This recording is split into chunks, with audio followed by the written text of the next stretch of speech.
සුබ දවසක්. අද දවසේදී මම මේ වීඩියෝ එකෙන් ඔබට කියලා දෙන්න සූදානම් වෙලා ඉන්නවා Hyperlink. එහෙමත් නැත්නම් අධිසන්ධාන නිර්මාණය කරන්නේ කොහොමද කියලා. පැහැදිලි නැත්නම් පැහැදිලි කරගන්නත් එක්ක මේ වීඩියෝ එක බලමු.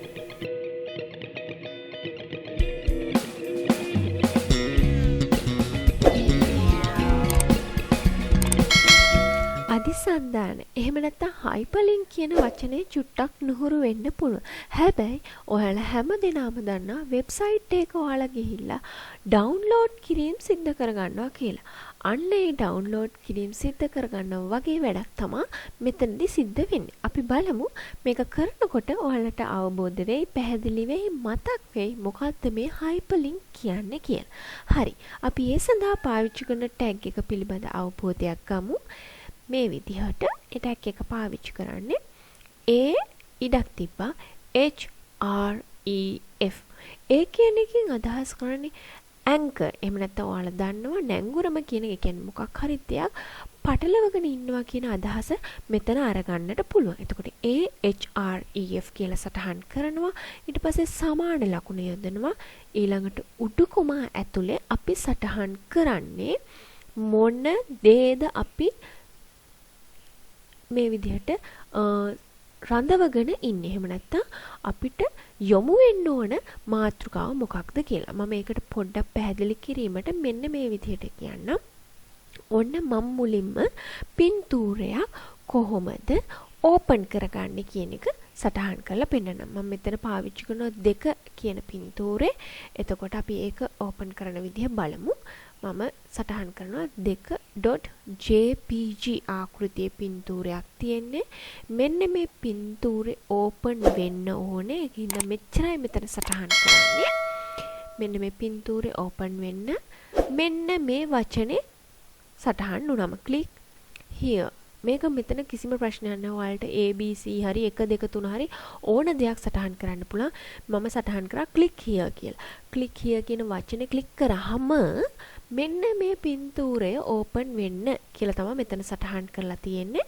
ඊට පස්සේ මෙතනින් මේක ඉවරයි. මේ කොටස මෙතනින් ඉවරයි කියන ඇල ඉරක් එක්ක අපි ඒ අකුර විතරයි සටහන් කරන්නේ. මෙන්න මේ කියන ඒ අකුර විතරයි මේ විදිහට සටහන් කරන්නේ. මේ විදිහට ඉවර කරලා අපි බලමු මොකද වෙන්නේ කියලා. මෙන්න click here කියලා සටහන් වෙලා තියෙනවා ඔයාලට. මේ කියන්නේ යටින් ඉරක් ඇඳලා නිල් පාට කරලා මුකුත් කරලා නැහැ. හැබැයි සාමාන්‍යයෙන් ඔය Hyperlink අධිසන්ධානවලදී ඔටෝමැටික්ම මේ දේ වෙනවා. ඔයාලා මේ වෙන තැන් වලට අරන් ගියොත් පසුබිමේ ඔයාලට පේන්නේ ඔයාලගේ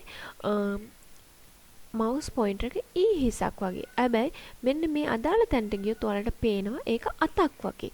අන්න ඒකෙනුත් ඔයාලට පුළුවන් අඳුරගන්න මේක Hyperlink එකක් කියලා. දැන් මම කියපු කතාව ඇත්තද කියලා බලන්න මෙන්න මේ විදිහට මම ක්ලික් කරනවා. ඔන්න අපේ පින්තූරේ ඕපන් වුණා. එතකොට මේ වචනය ක්ලික් කරාම ඒ පින්තූරේ ඕපන් වෙන්න අපි ඒ විදිහට Hyperlink එකක් දුන්නා. හරිම ලේසි. දැන් පැහැදිලි වෙන්නේ නැති මොකක්ද මේ Hyperlink කියන එකේ තේරුම කියලා. මෙතන පින්තූරයක් විතරක්ම නෙමෙයි අපිට ඕනම් වෙන ડોකියුමන්ට් එකකට යන්න, එහෙමත් නැත්නම් වෙබ්සයිට් එකකට යන්න උනත් හැකියාව තියෙනවා. අපි ඒකින්ද තව උදාහරණයකට අපි බලමු කොහොමද වෙන ડોකියුමන්ට් එකකට යන්නේ කියලා. මේ විදිහට මම links කියලා මෙන්න මෙතන මගේ Word document එකක් තියෙනවා. ඒක right click කරලා ඔයාලට පෙන්නන්නම් properties වලින් මෙන්න docx docs type එකේ තමයි තියෙන්නේ. එතකොට නම links කියන එක. අපි බලමු මේක කොහොමද ඇඩ් කරගන්නේ කියලා. අපි මෙතන 2.jpg කියන කොටස වෙනුවට links links links.docx මේ විදිහට ටයිප් කරලා click here කියන වචනේම අපි මෙතන යොදමු දැනට. මම save කරලා පෙන්නන්න. අපි refresh කරමු.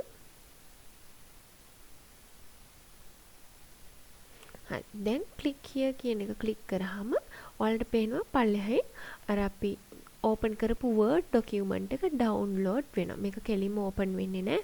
documents නම් මේ download වෙලා තමයි අපිට පෙන්වුම් කරන්නේ. මම ඕන ඕපන් කරලා පෙන්නන්න. මේක සාමාන්‍ය පරිදි වැඩ කරනවා. මේ තියෙන්නේ මේ මගේ document එක මේ තියෙන links ටිකක් ඒ document එක ඒ විදිහට අපිට download කරාට පස්සේ open කරලා බලන්න පුළුවන්කම තියෙනවා. මේ download කරන්න ඉන්ටර්නෙට් ඕනේ නෑ. මගේ ඉන්ටර්නෙට් නැති වෙලාවේ අපි click here කරපු හින්දා document එක පෙන්වන්නේ download version එකට ගියාට පස්සේ.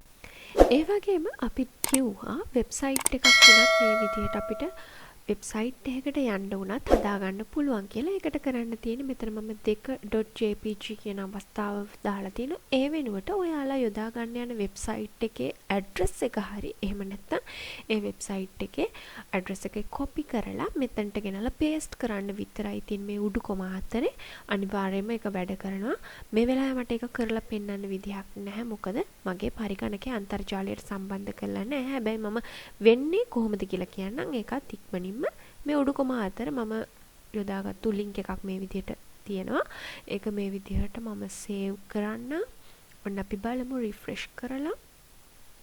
මේ විදිහට click කරාම ඔන්න මගේ නම් no internet කියලා වැටෙනවා. හැබැයි අනිවාර්යයෙන්ම internet එකට සම්බන්ධ කරලා තිබ්බනම් මේ website එක open වෙනවම තමයි. මේ විදිහට තමයි එතකොට ඒ දේ සිද්ධ වෙන්නේ. අපිට කරන්න තියෙන්නේ මේ උඩු කොම අතරට අපේ website එකේ link එක ගෙනල්ලා paste කරන්න හරි ඔයාලට මතක නම් type කරන්න හරි විතරයි. උදාහරණයකට කිව්වොත් google.com කියලා type කරොත් මේ link එක ක්‍රියාත්මක වෙනවා. අපි එහෙනම් මේ වෙලාවේ වෙනකන් කතා කරේ කොහොමද වචනයකින් අවස්ථාවකට link එකක් ආම නැත්නම් අදිසන්ධානයක් යොදාගන්නේ කියලා. දැන් අපි කතා කරන්න යන්නේ පින්තූරයක් අදිසන්ධානයකට යොදාගන්නේ කොහොමද කියලා. ඒකට කරන්න තියෙන්නේ මේ click here කියන වචන වෙනුවට මෙතනට පින්තූරයක් ආදේශ කරන එක විතරයි. හැබැයි ඔයාලට මතක ඇති කොහොමද පින්තූරයක් වෙබ්සයිට් එකකට ඇඩ් කරන්නේ කියලා. මතක නැත්තම් මීට කලින් වීඩියෝ එක බලන්න. ඒක අපි කතා කරේ පින්තූරයක් ඇඩ් කරන විදිහ. එතකොට මතක අය දන්නවා අපි පාවිච්චි කරන tag එක img tag එක. එතකොට src කියලා පින්තූරේ නම සටහන් කරනවා. src සමානයි අපි යොදා ගන්න පින්තූරේ නම මම සටහන් කරනවා 1.jpg කියලා. මේ විදිහට වරහන වහනවා. අපිට කලින් උඩු කොමා මේ විදිහට සටහන් කරලා වරහන වහනවා. මේ විදිහට tag එක ආවරණය කරගන්න. ඊට පස්සේ අපි ෆයිල් ගිහිල්ලා save කරලා refresh කරලා බලමු. මොකද ඔන්න මම ඒක තමයි කියන්නේ ගියා. අපි කිසිම දිග පළල වෙනස් කිරීමක් කරේ නැහැ. පින්තූරය දුව විතරයි. ඒකින්ද සම්පූර්ණ පින්තූරෙම අපේ වෙබ්සයිට් එකට ඇවිල්ලා තියෙනවා. හැබැයි මේක hyperlink එකක් කියන්න ඔයාලා හොඳටම දන්නවා. අතක රූපයක් ඇවිල්ලා තියෙනවා. සාමාන්‍ය පසුබිමට ගියොත් මෙන්න මේ විදිහට ඊතලයක් එන්නේ. මේ විදිහට අතක රූපයක් ඇවිල්ලා තියන්නේ මේක link එකක් කියන එක. එතකොට මේ විදිහට click කරාම අපිට ඔන්න අදාළ පින්තූරේ open වීමක් සිද්ධ වුණා. අපිට මේ තරම් ලොකුවට අපේ පින්තූරය යොදා ගන්න බෑ website එකේ. ඒකින්ද අපි අර පුංචි වෙනස්කම් දෙකක් කරනවා. ඒකේ දිග සහ පළල අපි දිග වෙන් කරනවා මේ විදිහට width කියලා සටහන් කරලා පළල මේ විදිහට උඩු කොම ඇතුලේ මම සටහන් කරනවා width එක 50ක් කියලා අපි සාමාන්‍ය විදිහට සටහන් කරමු. ඉඩක් තියලා height එකත් මේ විදිහට මම සටහන් කරනවා 50ක් කියලා. මම කිව්ව ප්‍රතිශත විදිහටත් දාන්න පුළුවන් කියලා මතක ඇති. දැනට අපි මේ විදිහට දිග පළල 50යි කියලා සටහන් කරනවා. අපි මේක සේව් කරගෙන බලමු මොකද වෙන්නේ කියලා. ඔන්න මම රිෆ්‍රෙෂ් කරා. ඔන්න අපිට පුංචි කොටුවක් විදිහට ඇවිල්ලා තියෙනවා.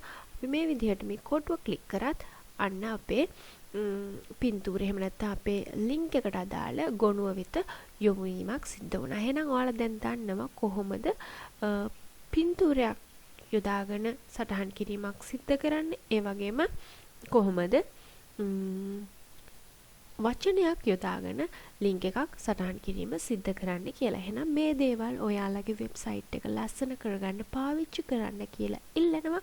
ඔයාලගේ වෙබ්සයිට් එකේ ගුණාත්මකභාවය වැඩි කරන්නත් මේ දේවල් පාවිච්චි කරන්න පුළුවන්. එහෙනම් ඊළඟ වීඩියෝ එකේ තවත් අලුත් දෙයකින් අලුත් ලස්සන කිරීමකින් ඔයාලගේ වෙබ්සයිට් එක සරසන්න බලාපොරොත්තු වෙ.